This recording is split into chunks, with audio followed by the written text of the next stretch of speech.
Hello my dear students, welcome back to my YouTube channel excellent study classes. आज का ये video उन सभी स्टूडेंट्स के लिए इम्पोर्टेंट है जिनका पेपर 2 मार्च को है। तो आज के इस वीडियो में हम आपको इंग्लिश के ऐसे टॉपिक को बताने वाले हैं जिसका 4 नंबर जो है बिल्कुल फिक्स होता है।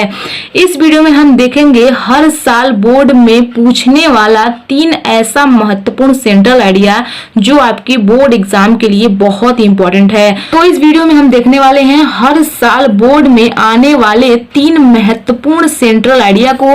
अगर आप इन 3 सेंट्रल आइडिया को तैयार कर लेते हैं तो आपके बोर्ड एग्जाम में 4 नंबर जो है वो कहीं नहीं जाएंगे, बिल्कुल पक्के हो जाएंगे।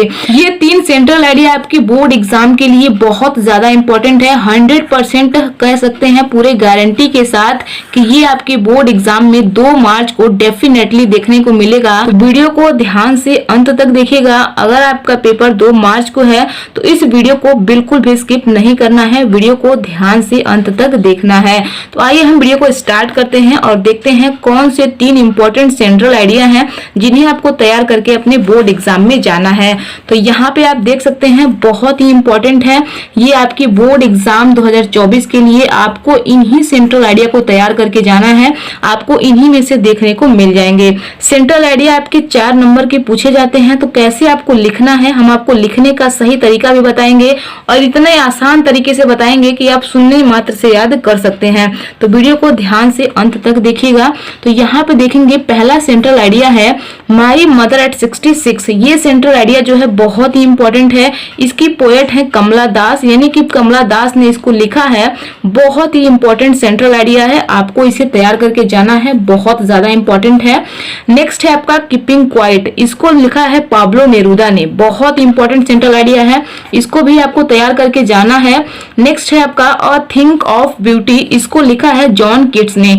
बहुत ही इंपॉर्टेंट सेंट्रल आइडिया है। तो आपको अपने बोर्ड एग्जाम में यानी कि 2 मार्च को इंग्लिश का पेपर है आपका, तो आपको इन 3 सेंट्रल आइडिया को तैयार करके जाना है। अगर आप इन तीनों को तैयार कर लेते हैं तो आपके 4 नंबर जो है वो बिल्कुल पक्के हो जाएंगे। तो चलिए 1 बाय 1 करके हम सभी सेंट्रल आइडिया को बारी बारी देखते हैं। सबसे पहले हम देखेंगे माई मदर एट 66 को। तो चलिए हम देखते हैं। तो यहाँ पे आप देख सकते हैं सेंट्रल आइडिया है माई मदर एट 66। इसकी जो पोएट हैं वो है कमला दास, यानी कि इसकी जो कवित्री है वो कमला दास जी हैं। तो इसको आपको कैसे लिखना है, इसको कैसे आपको याद करना है, यहाँ पे आप ध्यान से समझेंगे तो आप इसे सुनने मात्र से याद कर सकते हैं। तो यहाँ पे आपको हेडिंग डालना है my mother at 66, black pen से डालना है। यहाँ पे मैंने कवर कर दिया है लेकिन आप इसको हाईलाइट भी कर सकते हैं। उसके बाद यहाँ पे आपको पोएट का नाम डालना है, यानी कि कमला दास। अगर आप पोएट का नाम डालते हैं तब भी अच्छी बात है, अगर नहीं डालते हैं तब भी कोई बात नहीं है, ठीक है। उसके बाद यहाँ पे आपको सेंट्रल आइडिया डालना है और इसमें लिखना क्या है ध्यान से समझिए। सेंट्रल आइडिया बताने से पहले हम आपको इस कहानी का थोड़ा सा सार बताते हैं, आप लोगों को ये बहुत ही अच्छे से समझ में आएगा। तो ध्यान दीजिए, यह कहानी एक माँ और बेटी के मार्मिकता की कहानी है, जिसमें बेटी जो है वो कोचिंग एयरपोर्ट के लिए जा रही होती है अपने घर से। तो अपनी माँ को देख करके भावुक हो जाती है कि क्या मैं अपनी माँ से दोबारा मिल पाऊंगी। तो कुछ इस प्रकार से ये कहानी है, आइए हम समझते हैं। बहुत ही इंटरेस्टिंग कहानी है। तो यहाँ पे हम ध्यान से समझेंगे। The poem My Mother at 66 is composed by Kamala Das. The poem यानी कि कविता My Mother at 66 यानी कि मेरी माँ 66 साल की is composed रचा गया है by कमला दास यानी कि कमला दास के द्वारा। तो the poem यानी कि कविता मेरी माँ 66 साल की रचना कमला दास ने किया है। आगे देखेंगे। The poem starts with the journey of the poet with her mother to Cochin on the morning of last Friday.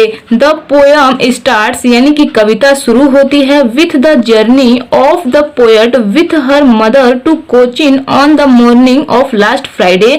यानी कि कविता जो है वो पिछले शुक्रवार की सुबह कवित्री की अपनी माँ के साथ कोचिंग यात्रा से शुरू होती है। तो यहाँ पे कहा जा रहा है कि यह कविता जो है वह पिछले शुक्रवार की सुबह कवित्री की अपनी माँ के साथ कोचिंग यात्रा से शुरू होती है, ठीक है। तो यहाँ पे आप देख सकते हैं। अब चलिए आगे देखते हैं। The poet noticed her mother sitting beside her. At that, the poet realized that her mother had grew old. The poet noticed यानी कि कवित्री ने नोटिस किया, कवित्री ने ध्यान दिया, her mother sitting beside her, उसकी माँ उसकी बगल में बैठी है, एट दैट तब, द पोएट रियलाइज्ड यानी कि कवित्री को महसूस हुआ, दैट की her mother had grew old, उसकी माँ बूढ़ी हो गई है। यानी कि कवित्री की माँ जब उसके बगल में बैठी थी तब उसने ध्यान दिया, उसने महसूस किया कि उसकी माँ जो है अब बूढ़ी हो गई है। आगे ध्यान देंगे, then reached airport and standing for looked her mother. Then reached airport यानी कि फिर एयरपोर्ट पहुंची, and standing for looked her mother, और अपनी माँ को देखने के लिए खड़ी हो रही थी, and old pains and childhood fear returned, और पुराना दर्द और बचपन का डर लौट आया। यानी कि कवित्री जो है जब एयरपोर्ट पहुंची और अपनी माँ को देखने के लिए खड़ी हो रही थी तो उसको जो है पुराना दर्द और बचपन का डर जो है वो लौट आया, यानी कि याद आ गया। But the poet said to meet soon, लेकिन कवित्री कहती हैं कि जल्द ही मिलेंगे, and will porting continuously smiled, और लगातार मुस्कुराते हुए बिछड़ रही हैं। तो यहाँ पे कवित्री जब अपनी माँ को देखती हैं तो उनको जो है पुराना दर्द और बचपन का डर जो है याद आ जाता है, यानी कि लौट आता है, लेकिन फिर भी वो कहती हैं कि हम जल्द ही मिलेंगे, और मुस्कुराते हुए वो बिछड़ रही थी, यानी कि लगातार मुस्कुराते हुए बिछड़ रही थी। यहाँ पे कहा जा रहा है कंटिन्यूसली स्माइल्ड, यानी कि लगातार मुस्कुराते हुए बिछड़ रही थी। तो इस तरीके से यहाँ पे देख सकते हैं, बहुत ही इंपॉर्टेंट सेंट्रल आइडिया है, मैंने आपको बहुत ही इजिली एक्सप्लेन कर दिया है। आई होप आप लोगों को समझ में आ गया होगा। तो ये आपकी बोर्ड एग्जाम में 4 नंबर के पूछे जाते हैं, बहुत ही इंपॉर्टेंट सेंट्रल आइडिया है, तो आप इसको तैयार करके जाएंगे। अब चलिए हम नेक्स्ट सेंट्रल आइडिया देखते हैं, अगला क्या है। तो ये है आपका next central idea, keeping quiet, जिसका मतलब है शांत रहना। इसके पोएट हैं पाब्लो नेरुदा, यानी कि इसकी जो कवित्री हैं वो पाब्लो नेरुदा हैं। यहाँ पे आप देख सकते हैं, बहुत ही इंपॉर्टेंट सेंट्रल आइडिया है आपके बोर्ड एग्जाम 2024 के लिए। ये 2024 में आपको डेफिनेटली देखने को मिलेगा, क्योंकि बहुत ही इंपॉर्टेंट सेंट्रल आइडिया है। तो इसको आपको कैसे लिखना है यहाँ पे ध्यान दीजिए।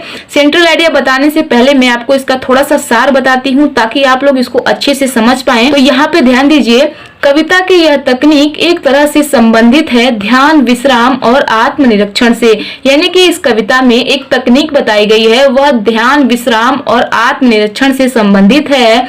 वो कहती हैं, यानी कि पाब्लो नेरुदा कहती हैं कि यह प्रक्रिया सभी प्राणियों को लाभ देती है। कौन सी प्रक्रिया? यानी कि ध्यान, विश्राम और आत्मनिरीक्षण। तो पाब्लो नेरुदा कहती हैं कि यह प्रक्रिया सभी प्राणियों को लाभ देती है, और वह कहती हैं कि यदि हम खुद को समय देते हैं तो हम अपने आप को पहचान सकते हैं, यानी कि हम अपने आप को जान सकते हैं।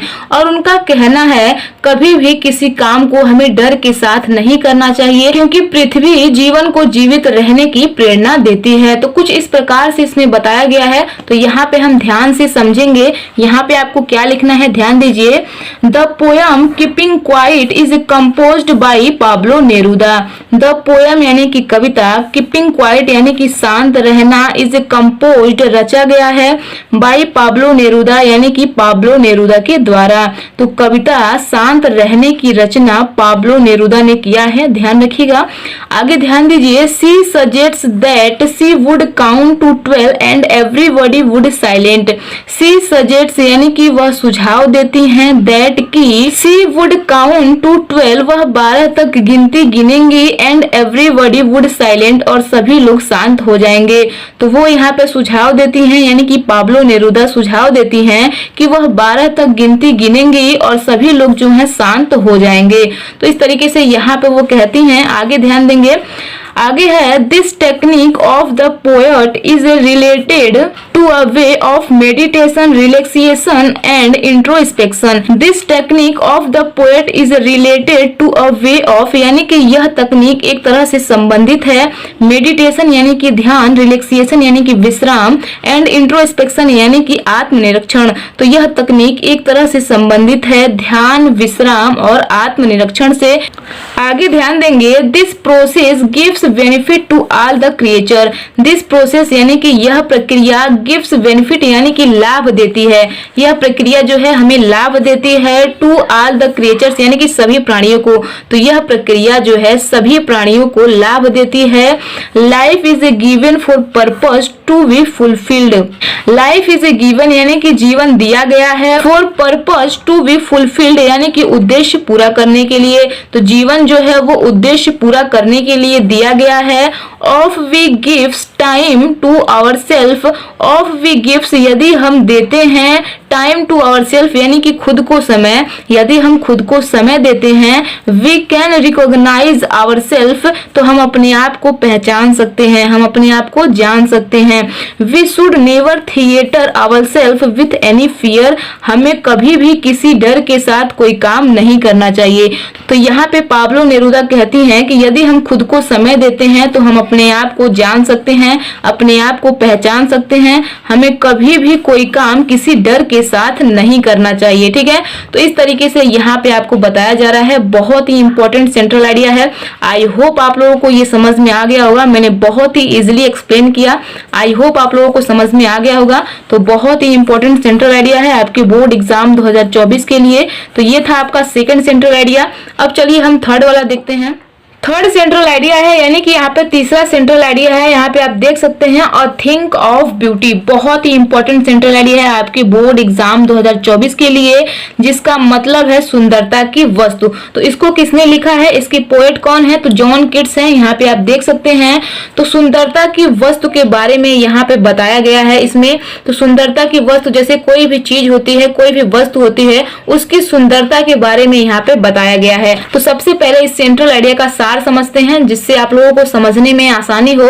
तो इस कविता के माध्यम से कवि यह संदेश देना चाहते हैं कि कोई भी वस्तु हो या फिर कोई भी ऐसी चीज हो जो हमें सुंदर लगती है, जब भी हम उसके बारे में सोचते हैं तो हमारी आंखों में उसकी जो सुंदरता है वो और ज्यादा बढ़ जाती है और वो हमें सिर्फ और सिर्फ खुशी देती है।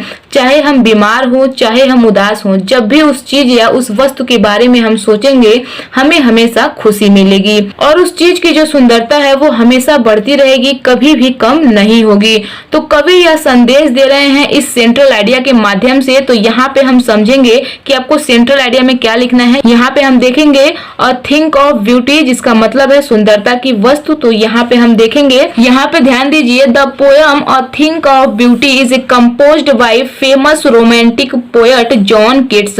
द पोयम यानी कि कविता अ थिंक ऑफ ब्यूटी यानी कि सुंदरता की वस्तु इज कंपोज्ड रचा गया है by famous romantic poet John Keats यानी कि प्रसिद्ध रोमांटिक कवि जॉन किट्स के द्वारा। तो कविता सुंदरता की वस्तु की रचना प्रसिद्ध रोमांटिक कवि जॉन किट्स ने किया है। ध्यान रखिएगा स्टूडेंट्स, यहाँ पे आप देख सकते हैं, यहाँ पे 1 से 2 लाइन जो है वो बिल्कुल सेम ही है। यहाँ पे सिर्फ चैप्टर का नाम और पोएट का नाम ही बदला हुआ है।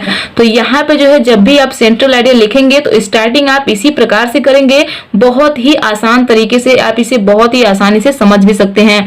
तो यहाँ पे जब भी आप स्टार्टिंग करेंगे लिखना तो ऐसे ही लिखना स्टार्ट करेंगे। लगभग मैंने तीनों सेंट्रल आइडिया में मैंने आपको इसी तरीके से स्टार्ट करते हुए बताया है। तो इसी तरीके से आपको स्टार्ट करना है। सिर्फ इसमें पोएट का और इसमें जो है चैप्टर का नाम ही बदला हुआ है।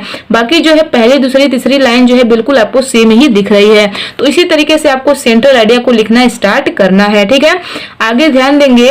ही सेज यानी कि वह कहते हैं दैट की a think of beauty gives a joy forever and never ends. He says that यानी कि वह कहते हैं कि अ थिंक ऑफ ब्यूटी यानी कि सुंदरता की वस्तु गिव्स यानी कि देती है अ जॉय फॉरएवर हमेशा के लिए खुशी एंड नेवर एंड्स और कभी भी खत्म नहीं होती। तो यहाँ पे वह कह रहे हैं यानी कि जॉन किट्स कह रहे हैं कि सुंदरता की वस्तु जो है वो हमेशा के लिए खुशी देती है और कभी भी खत्म नहीं होती। ठीक है, आगे ध्यान देंगे।